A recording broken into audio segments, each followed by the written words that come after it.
الرحيم الحمد لله رب العالمين حق حمده والصلاة والسلام على أشرف الأنبياء والمرسلين سيدنا ونبينا محمد وعلى آله وصحبه أجمعين إلى يوم الدين. مسلمانانی عزیز و خۆشەویست، سڵاو و ڕەحمەت و بەرەکاتی خوای پەروەردگار لەسەر هەموو لایەک بێ. داواکارین لە خوای پەروەردگار ڕۆژی مانگی ڕەمەزانمان لێ وەربگرێ، عیبادەتەکانمان لێ قوبوڵ بفەرمێ. خوای گەورە بە لوتف و کەرەمی خۆیمان لەگەڵا بکا و یارمەتی دەرمان بێ بۆ جێبەجێکردنی فەرمانەکانی خوای پەروەردگار و بۆ ئەوەی بتوانین لەم مانگی ڕەمەزانەدا خوای پەروەردگار لە خۆمان ڕازی بکەین و بەهەشتی بەرین ئینشاء الله بەدەست بهێنین. لە خزمەتی ئەوەی بەڕێز و خۆشەویستە بابەتێک عەرز دەکەین کە لە ڕاستیە زۆر زەرورە ئینسانی موسڵمان پابەند بێ پێوەی، کە ئەویش باسی تەعاون و هاوکاری کردنە لەگەڵ یەکتری. ئەم تەعاونە لە ڕاستیە واتە یارمەتیدانی خەڵکی، یارمەتیدانی موسڵمانان لەسەر حەق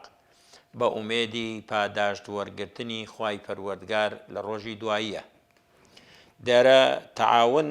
ضرورەتێکە لە ضرورەتەکانی حەیات بۆ ناو کۆمەلگا، ضرورەتێکە کە ئینسانی موسڵمان نابێ لێی بێ ئاگا بێ و لێی دوور بێ، بەڵکو سیفەتێکی هەرە بەرزە لە ئینسانی موسڵمانە ئەبە ببێ و کەسیش خۆی لێ دوور نەکاتەوە، خۆی لێ بێبەش نەکا. ئەم تەعاونە وەکو عەرزمان کردە سیفەتێکی بەرزە. پێغەمبەر صلی الله علیه وسلم لە زۆرێک لە فەرموودەکانیە باسی بۆ کردوین و ڕێنمایی کردوین کە ئێمە هاوکاری یەکتری بین. لە یەکێک لە فەرموودەکانیە ئەفەرمێ پێغەمبەر صلی الله علیه وسلم: من نفس عن مؤمن كربة من كرب الدنيا نفس الله عنه كربة من كرب يوم القيامة. واتە پێغەمبەر صلی الله علیه وسلم فەرموویەتی هەر کەسێک هەوڵ بدا یارمەتی کەسێک بدا ناڕەحەتیەکی لەسەر لابەرێ، خەم و خەفەتێکی لەسەر لابەرێ، بەدەمیەوە بڕوا لە کێشەیەکە بەشداری بکە، خوای تەبارەک وتەعالا لە ڕۆژی قیامەتە دەروی خێری لێ ئەکاتەوە و لە ناڕەحەتیەکانی ڕۆژی قیامەت ئەی پارێزێ و ڕزگاری ئەکا لە ناڕەحەتیەکانی ڕۆژی قیامەت، چونکە لە ناڕەحەتیەکانی ڕۆژی قیامەت کەس فریای کەس ناکەوێ، کەس بە کەڵکی کەس نایەت و هەر کەسە ڕۆژێکە ڕۆژی نەفسی نەفسیە. دەی تۆ لەم دنیایەدا بە یارمەتیدانی کەسێک، بە دەمەوە چوونی کەسێک بتوانی شتێکی وا بکەی، خوای پەروەردگار لە ڕۆژی قیامەتە ڕزگار دەکا لە ناڕەحەتیەکانی ڕۆژی قیامەت. خوای تەبارەک وتەعالا باسی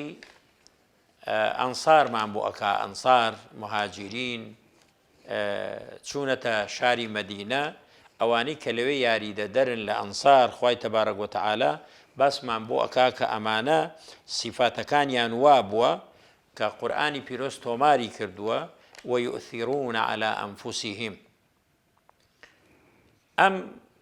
یاریدەدەرانە کۆچکەران وەختی مەدینەیان بەجێ هێڵا و ڕۆشتن، هەموو ڕوت و ڕەجاڵ بوون، فەقیر بوون، نەدار بوون. لەگەڵ ئەوەشا لە ناو ئەنساریشا خەڵکی نەبوو زۆر بووە،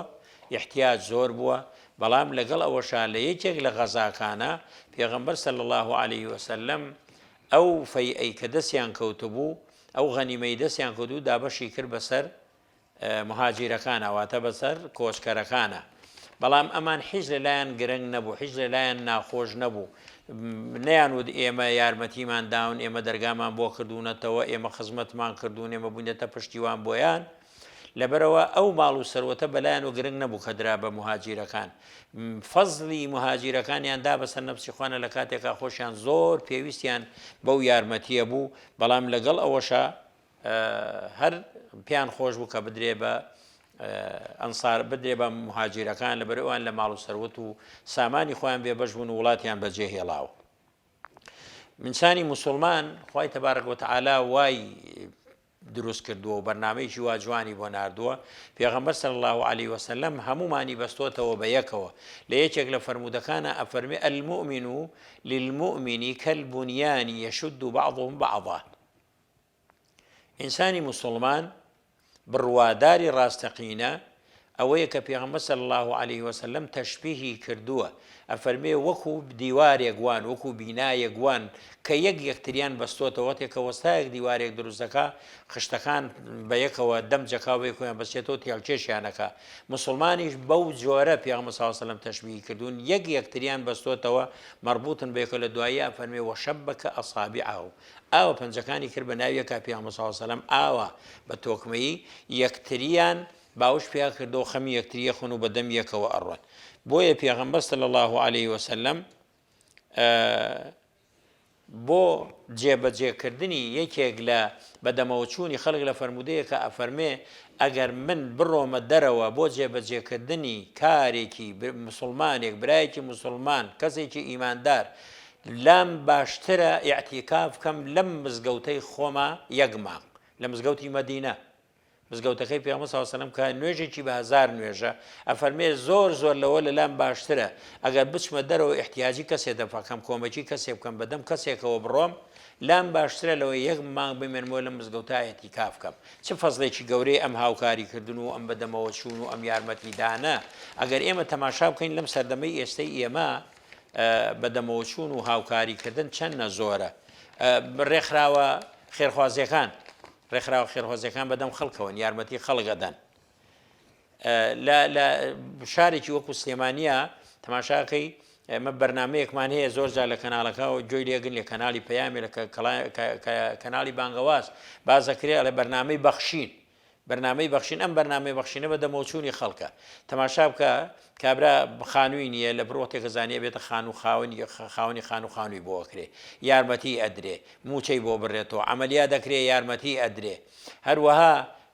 ئەرزینی ئەرزێکی بۆ کڕاوە ئەرزێکی هەیە خۆی ئەرزەکەی بۆ ئەکرێ بە خان و کەسێک نەخۆشە ئەچێ بۆ دەرەوەی وڵاتەمان یارمەتی ئەدەن و بەدەمیەوە ئەڕۆن لە کاتی ئەم کەرنتینە شتەیە کە بەمە هەمومان لە بەرچاومانە ئەڵێ ئەوەنە سەبەتە خۆراکمان تەوزیع کرد بەسەر ماڵە هەژار و ماڵە نەدارەکانە ینی ئەم بەدەمەوە چوونە ئەگەر ئەمە نەبێ خەڵک وەزعی زۆر خراپە بۆیە مسلمانان خۆی تەبارەک و تەعالا بەستونی بەیەکەوە ئەم بەستنە بێ هەمومان لە باخەڵی خۆمان بە پێی توانای خۆمان یارمەتی یەکتری بدەین خەستەخانەیەکمانەیە ئێمە لێرە بە ناوی خەستەخانەی بەخشین ئەم خەستەخانە یارمەتی خەڵک زۆرەدا ئەگەر لە شوێنێکە فاسێک بە 10,000 بە 20,000 بە 30,000 و ئەمانە بێ لەوانەیە لەوێ بە 4-5,000 دینار بێ کە ئەمە بۆ خۆی کۆمەکی و یارمەتیدانی خەڵکە لە ڕاستیە ئەم بەدەمەوە بوون و بەدەمەوە چوونە کارێکی زۆر گەورەی ئینسانی مسلمان ئەگەر بێوێ جێبەجێی کە ئەگەر بێوێ بیکە ئەگەر بێوێ زەخیرەی بکە بە ڕۆژی قیامەتی بەڕاستی ئەمە خزمەتێکی گەورەیە و دەواازەیەکە کراوەتەوە بەم تەعاون و کۆمەکیکردن و یارمەتیدانە عنی ئەگەر تەماشا بکەی لە سەردەمی پێغەمبەر صلی الله عليه وسلم سەحابێک لە سەحابەکان نەخۆش بوو لە کاتی سەرەمەرگا بوو کەلیمەی شەهادەی بۆ نەئەهات سەحابیەکان سیانی دەستنیشان کە پێغەمبەر صلی الله عليه وسلم فەرمی بچن سەردانێکی بکەن بزان حاڵی چۆنە کە ڕۆشتنەمان سەیری حاڵیان کرد حاڵی باش نەبوو بەجێیان نێڵە هەتاوەکو وەفاتی کرد و دوایی تەسلیمیان کرد و بە خاکیان سپارد و گەڕان و لای پێغەمبەر صلی الله عليه وسلم پێغەمبەر صلی الله عليه وسلم پرسیاری وتیان وەزعی چۆن بوو وتیان وەفاتی کرد یەکێک لەو شتانی کە کردی کۆمەکیکردن ئەفەرمێ ئەم پیاوە قسەی ئەکردمە لە قسەکانی حاڵی نەبووین پێغەمبەر صلی الله عليه وسلم بۆیان بازەکا بۆیان ڕوونەکاتەوە ئەڵێ لە بەردەم لە کاتی سەرەمەرگەکەیە ئەیوو خۆزگایە زۆر بوایە چی زۆر بوایە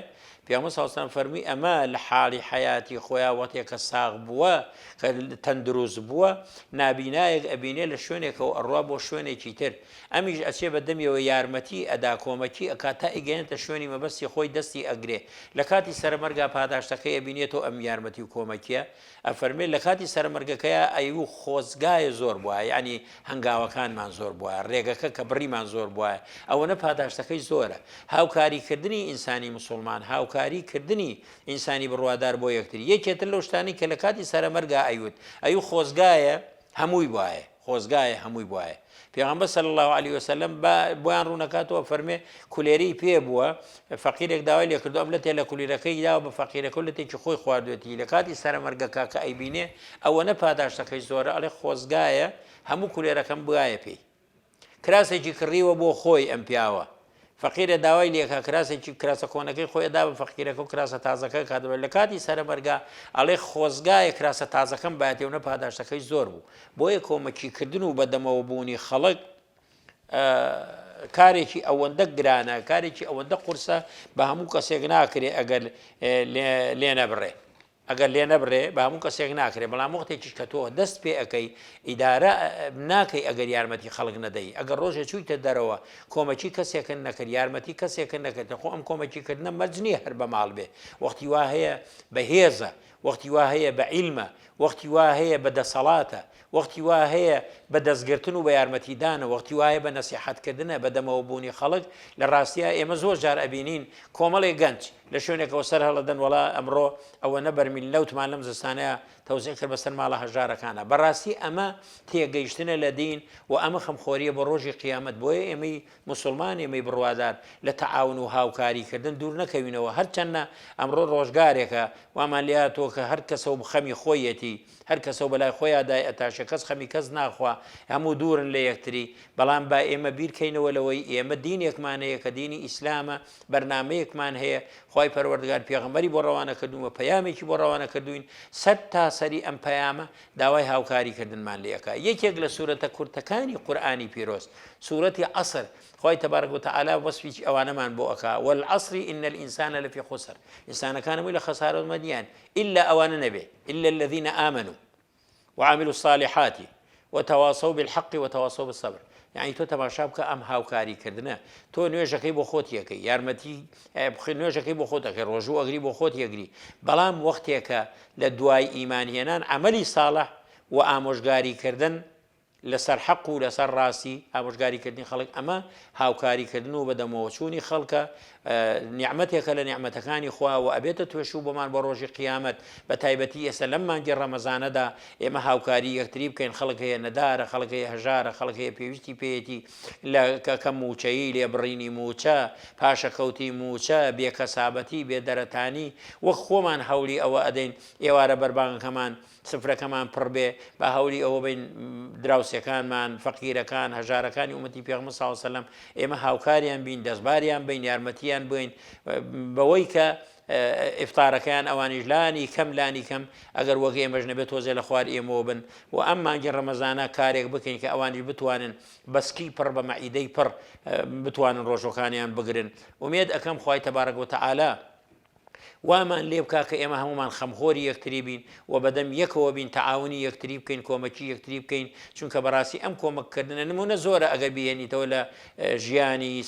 سەحابی و لە ژیانی تابعین و لە ژیانی سەلەفی ساڵحی ئێمە ئەگەر بهێنینەوە بە نمونە باسییان لێ بکەین نمونونەکان زۆرن بەس ئەوەندەی هەیە کە ئێمە لەوە حاڵی ببین کە کۆمەکیکردن یارمەتیدان بەدەمەوە چوونی خەڵک کارێکی زۆر گەورەیە هەر کەسێک بەدەم کەسێکەوە بڕوا یارمەتی کەسێک بووە خی پەروەردگار بەدەمیەوە ئەڕوا خی تبارك وتعالى يارمتي هموم لا يكمان أدا والله في عون العبد ما دام العبد في عون أخيه خواي قورا بهمي شيء يارمتي بندكي أدا سري أخا پشتیوانی ليكا ما دام أم بنديش بدم بندكاني خواي پروردگار وبي يارمتي فقير وهجار ونداركان بدا وكومكيام كاو دزباريان بدا بو أوي أوانيش بتوان بجيوي خوان دابين بكن بتوان مالو منالكان بجواني برن بريوا أم هاوكاري كردنو بردوان بونا خواي پەروەردگار بیکا بە کاڵای باڵامان ئینشاڵڵا ئێمەش بتوانین لەم مانگی ڕەمەزانەدا لانی کەم بتوانین ئێمەش بەردێ بخەینە سەر بەردێک و توێشوێ بخەین و دلی فەقیر و هەژارەکانی ئومەتی پێغەمبەر صلی الله علیه و سلم خۆشکەین تا خوای گەورە ئینشاڵڵا بەسەری بەرز و بەڕووی سوورەوە هەمومان بگەینێتەوە بە لیقای خۆی و ڕۆژوو عیبادەتەکانمان لێوەربگرێ داواکارم لە خوای پەروەردگار و لێ ئێپارڕێ بە خوای خەڵەمی عەفو بەسەر گوناهەکانمان ئەبێنی لە گوناهی دایک و باوکمان خۆش ببی لە گوناهی مردووەکانمان خۆش ببی عیبادەت و خواپەرستیەکانمان لێوەربگری یا ڕەبی خوا ئەم مانگی ڕەمەزانە بکەیتە مانگی خێر و خۆشی بیکەیتە مانگی سەربەرزی بۆمان لە دنیا و لە قیامەتە مانکەیتە شوێنکەوتەیەکی ڕاستەقینە بۆ پەیامەکەی خۆت یا رب العالمین داوات لێ ئەکەن و لێت ئەپاڕێنەوە ئەو برایانەشی کە لە پشتی کامێرانەوە ئەم بەرنامانە پەخش ئەکەن بۆ مسلمانان لی سوودمەنە بن سەربەرزیان کەی لە دین و دنیا بۆیان بکەیتە توێشوو بۆ ڕۆژی قیامەت خۆی ئەم وڵاتەمان بۆ ئاوەدان کەیتەوە لە ناڕەحەتیەکان بە دوورمان بکەی لە زوڵم و زۆر بە دوورمان بکەی یا ربی خوایە داوات لێ ئەکەن و لێت ئەپارڕێن خۆشبەختمان کەی لە دنیا و لە قیامەتە لە ژێر ئاڵای لا إله إلا الله محمد رسول الله حشرمان بکەی خوای پەروەردگار بی بەهانامانەوە سۆز و میێرەبانی خۆت بارین بەسەرمانە ئامین ئامین والحەمد لله رب العالمین والسلام عليكم ورحمة الله وبركاته.